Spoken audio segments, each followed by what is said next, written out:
জীববিজ্ঞান দ্বিতীয় পত্র প্রাণী আচরণ। এই অধ্যায়ে প্রধান শব্দভিত্তিক সারসংক্ষেপ।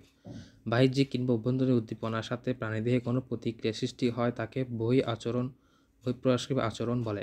প্রাণীবিজ্ঞানে যে শাখায় প্রাণীদের আচরণ সম্বন্ধে বিস্তারিত আলোচনা করা হয় তাকে ইথোলজি বা আচরণবিদ্যা বলে।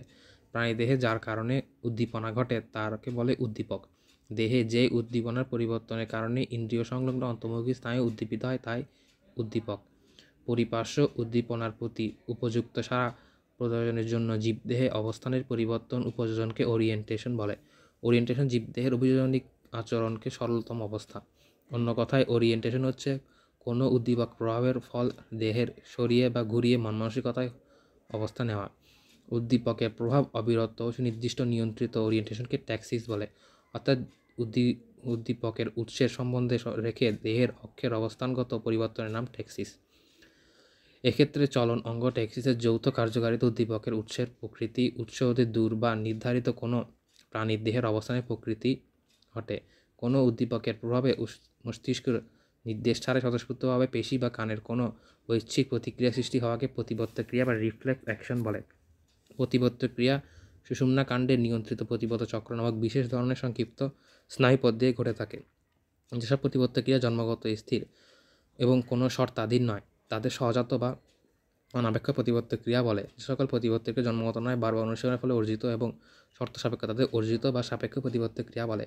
জন্মগত যে শক্তির সাহায্যে একটি প্রজাতির সকল সদস্য কোনো শিক্ষণ ছাড়া উদ্দেশ্য ফলাফল সম্বন্ধে অবহিত না থেকে আত্মরক্ষা ও প্রতিরক্ষার বংশ পরম্পরা একইভাবে কাজ করে সেটি সহজাত আচরণ বা ইনস্টিংক্ট। স্থায়ী বাসভূমি থেকে নতুন কোনো অনুকূল পরিবেশ যাত্রা এবং সেখানে সাময়িক বসবাসের পর পুনরায় স্থায়ী বসতিতে প্রত্যাগমনকে পরিযান বা মাইগ্রেশন বলে। যেই প্রক্রিয়ায় একক সদস্যের আচরণ অভিজ্ঞতার আলোকে অভিযোজন পরিবর্তনের মাধ্যমে প্রকাশিত হয় সেই প্রক্রিয়াকে শিখন নামে পরিচিত। যে আচরণে প্রাণী নতুন উদ্দীপনা অভ্যন্তই হয় না বরং কম উদ্দীপনা বর্জনে উদ্যোগী হয় তাকে অভ্যাসগত আচরণ বলে। শৈশবের প্রত্যেক প্রাণীর মগজে কিছু মুদ্রিত হয়, পরবর্তী তার আলোকেই সেই বিভিন্ন উদ্দীপনায় সাড়া দিয়ে তাকে অনুকরণ বলে। সংহতি, সহনশীলতা, শৃঙ্খলাবদ্ধতা ভিত্তিতে বসবাসের জন্য যে আচরণ প্রকাশিত হয় তাকে সামাজিক আচরণ বলে।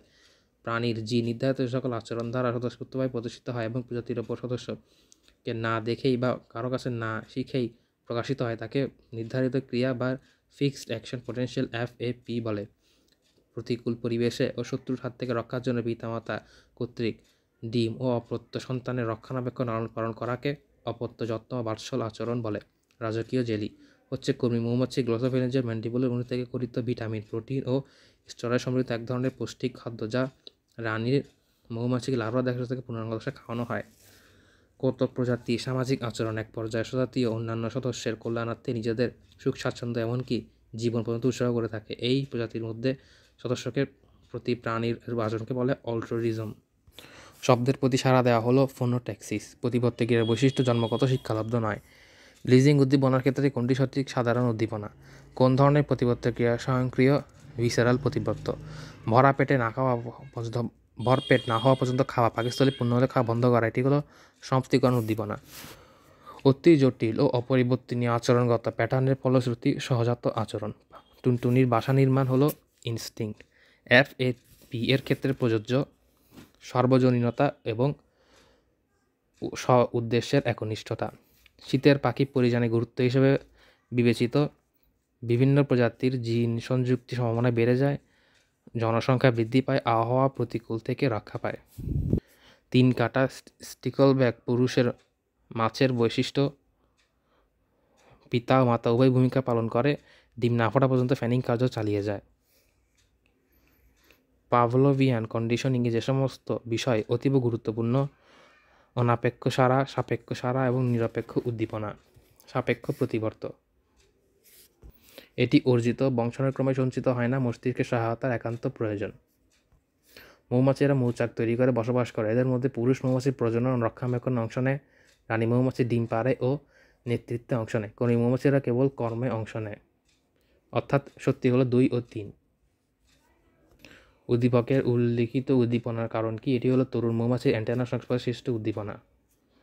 উদ্দীপকে উল্লিখিত মাছি সংঘবদ্ধতার বৈশিষ্ট্য প্রতিরক্ষা, জন ও গণতান্ত্রিকতা ও উত্তরাধিকার নির্বাচন।